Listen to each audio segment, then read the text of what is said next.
समस्त मीना मंच सुगमकर्ता साथीगण ध्यान दें। आप लगातार अपने ब्लॉग का डेटा मांग रहे हैं और आप ये जानना चाहते हैं कि आपने जो टूल 10 भरा है वो डेटा शो हो भी रहा है अथवा नहीं।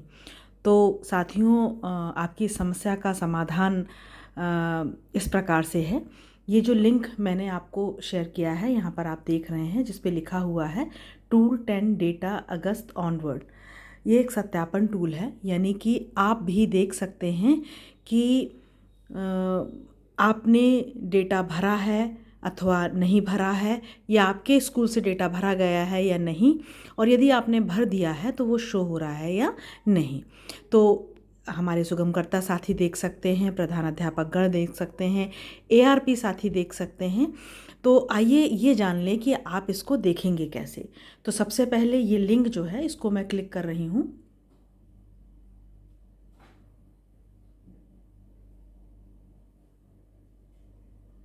ये लिंक इस तरह से खुलता है। आप जब खोलेंगे तो ये जो संख्या यहाँ पर दिख रही है ये पूरे उत्तर प्रदेश के विद्यालयों की दिख रही है। यहाँ पर आपको सबसे पहले जो ये टोटल संख्या दिख रही है इसके नीचे लिखा है सेलेक्ट डेट, यानी कि डेट आपको सबसे पहले सेलेक्ट करनी है कि आपको किस अवधि का डेटा देखना है। तो मैंने ये क्लिक किया है। आप देखिए 23 तारीख को शनिवार था, स्टार्ट डेट और एंड डेट है। स्टार्ट डेट 23 तारीख को था, यानी कि हम 23 से डेटा देखना चाहते हैं और कब तक का। आज 27 तारीख है, तो ये देखिए मैं 27 को एंड डेट पर, इधर स्टार्ट डेट में 23 और एंड डेट में 27 को क्लिक कर रही हूँ। और करने के बाद अप्लाई ज़रूर करना है। ये अप्लाई पर क्लिक कर दिया मैंने। अब आप देखेंगे यहाँ पर कि ये यहाँ पर उस स्पेसिफिक डेट का डेटा यहाँ आपको मिलेगा। वैसे डेटा तो ये पिछले सभी सप्ताहों का मिलेगा। आप जो डेट डालेंगे, यानी कि पिछले सप्ताहों में भी अगर आपने टूल 10 भरा है और आप देखना चाहते हैं तो आपको दिखेगा, लेकिन हम इसी सप्ताह का डेटा देख रहे हैं।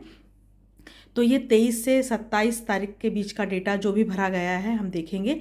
अगला जो बिंदु है वो है मंडल। आपको मंडल नहीं भरना है, मंडल को क्लिक मत कीजिएगा, ज़िले को क्लिक करिएगा। तो जैसे ही मैंने ज़िले को क्लिक किया आप देखेंगे सारे ज़िले खुल गए।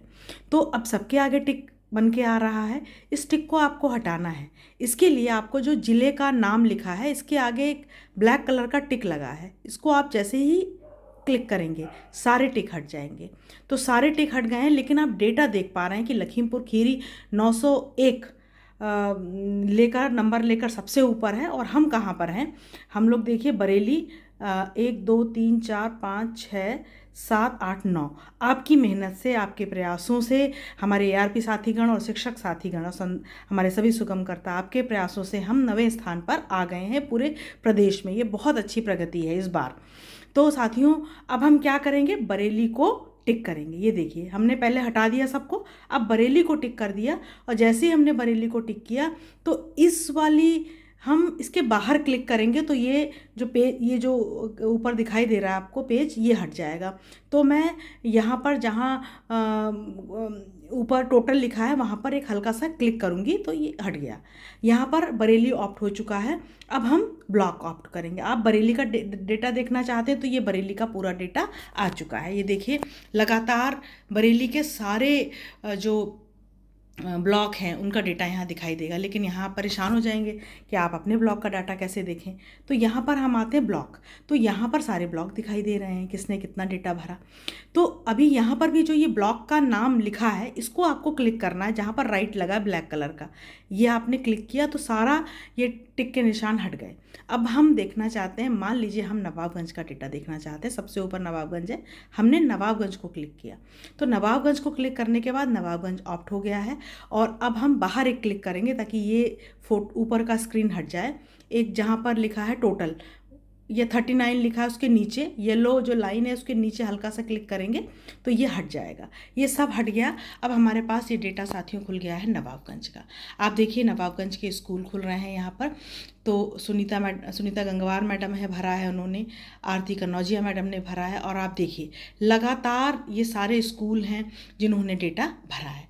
लेकिन आपको एक बात साथियों बताना चाहती हूँ मैं कि जब आप ये डेटा भरते हैं ब्लॉक का, तो आप देखिए नवाबगंज, फिर से हम ब्लॉक को खोलेंगे ये देखिए हमने फिर से खोला तो नवाबगंज एक जगह नहीं दिख रहा है, नवाबगंज कई जगह दिख रहा होगा। एक तो ये नवाबगंज 39 दिख रहा है।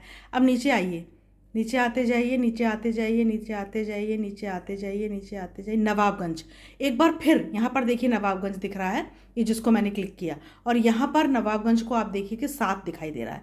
इस नवाबगंज की उस नवाबगंज की स्पेलिंग में ज़रूर कोई भेद होगा जिसके कारण ये 2 बार दिखने लगा। यानी कि हम लोगों को स्पेलिंग एक ही डालनी पड़ेगी, तभी एक ही जगह सारा डेटा दिखाई देगा। अब हम आगे बढ़ेंगे तो हो सकता है फिर कहीं नवाबगंज हमें दिख जाए। ये देखिए आगे अभी नहीं दिखा नवाबगंज, कहीं 2 ही जगह दिखा है हमें नवाबगंज। देखिए कितने, बिथरी चैनपुर ही कई कितनी बार दिखाई दे रहा है, फतेहगंज कितनी बार दिखाई दे रहा है। यानी कि हमने जरा सी भी स्पेलिंग में गड़बड़ की तो हमारा जो डेटा है वो उस ब्लॉक से बाहर कहीं लगभग वैसा ही नाम दिखाई देगा। लेकिन वो अब देखिए एक जगह मैं क्लिक कर रही हूँ आलमपुर जाफराबाद, हमारे कोई साथी हैं जिन्होंने आलमपुर जाफराबाद को जे की जगह जेड लिख दिया है, जिसके कारण ये एक विद्यालय का डेटा अलग दिखने लगा है।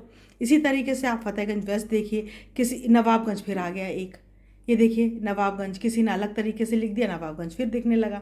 ऐसे ही आप देखिए ये यहाँ पर देखिए किसी ने स्पेलिंग लिखी है नवाबगंज की ये देखिए इसको NWAB, ये देखिए स्पेलिंग गलत लिख दी, जिसके कारण ये स्कूल अलग दिखने लगा।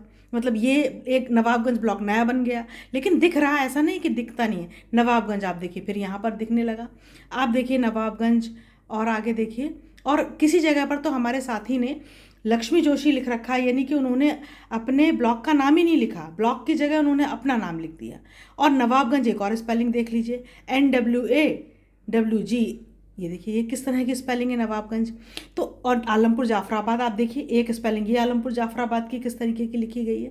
तो साथियों मुझे आपको ये बताना है, मिस्टेक हम सबसे हो सकती है जल्दीबाजी में, वो कोई बात नहीं है, लेकिन मैं आपको साथियों ये बताना चाहती हूँ कि हम अगली बार ये तय करेंगे कि हमें एक ही स्पेलिंग लिखनी है, जिससे कि हम अपना डेटा जो है वो देख पाएँ, हम एक ही जगह सारा डेटा देख पाएँ। तो अभी हम फिर से, ये मेरे से बैक हो गया, फिर से हम वही देखिए आपके सामने दोहरा रही हूँ मैं कि ज़िले का नाम हम हटा देंगे और अब हम बरेली को ऑप्ट करेंगे। और बरेली को ऑप्ट करने के बाद देखिए ये बरेली को ऑप्ट करने के बाद हमारे पास ये डेटा दिख रहा है, बरेली का 737 दिख रहा है। क्या वास्तव में हमारा इतना बढ़िया डेटा हो चुका है इस समय साथियों, 737। अब आप कहेंगे कि हम इस डेटा को हम निकालें कैसे, मतलब चाहे जनपद का हो चाहे ब्लॉक का हो, मैं निकालने का तरीका अब आपको बता रही हूँ कि आपको, अब आप इस पेज पर सबसे ऊपर आइए जहाँ पर लिखा है टूल 10 डेटा देखिए ऊपर जहाँ मेरी फ़ोटो दिख रही है और जहाँ टूल 10 डेटा लिखा दिख रहा है, यहाँ पर साथियों आपको ये 3 बिंदु दिखाई दे रहे हैं। इन 3 बिंदुओं को आप टच करिए। जैसे ही आप टच करेंगे आपको यहाँ पर शेयर का ऑप्शन दिखाई देगा, इस पर मत जाइए, मोर शेयर ऑप्शन यहाँ पर जाइए। इस पर जाएंगे तो डाउनलोड रिपोर्ट कहेगा, आप डाउनलोड कर लीजिए और डाउनलोड पर फिर चयन कर लीजिए। और उसके बाद जब आप डाउनलोड कर लेंगे तो अभी यहाँ नीचे आ रहा है प्रिपेयरिंग PDF तैयार हो रही है, और जैसे ही PDF तैयार हो जाएगी आपको शेयर का ऑप्शन मिल जाएगा। अभी देखते हैं, ये देखिए डाउनलोड हो गई, डाउनलोड कर लीजिए इसको। और अब हमारे पास ये PDF आ गई, इसको हम खोल के देखेंगे। आप देखिए, और ये मैं खोल रही हूँ और ये पूरी PDF देखिए खुल गई, ये पूरी PDF हमारी खुल रही है। और अब हम इसको शेयर कर सकते हैं अपने पास, है ना। ये देखिए मैं अपने पास इसको शेयर कर लेती हूँ, लक्ष्मी शुक्ला पे इसको शेयर कर लेती हूँ। ये मेरे पास पूरी की पूरी PDF आ गई है। लेकिन अभी आप अपने ब्लॉग की PDF इस तरह से निकाल सकते हैं साथियों। आप निकालिए अपनी PDF, कोई आपको दिक्कत हो आप बताइए, और अगर ना निकाल पाएँ तो आज मैंने आपसे वादा किया था कि मैं आपका डेटा निकाल के दूंगी, व्यस्तताओं के कारण निकाल नहीं पाई, इसलिए मैंने ये वीडियो बनाया कि आप स्वयं इस डेटा को निकालिए। और ना निकाल पाएँ तो पूछिए, हमारे ARP साथीगण भी इस वीडियो को देखें और समझें, और हमारे जो नोडल ब्लॉक के नोडल हैं उनसे भी मेरा अनुरोध है कि इसको देखें और डेटा निकालें और हमारे साथियों से संपर्क करें जिन्होंने डेटा नहीं भरा है। तो बहुत बहुत धन्यवाद आपका, बहुत शानदार काम के लिए, और धन्यवाद आपका।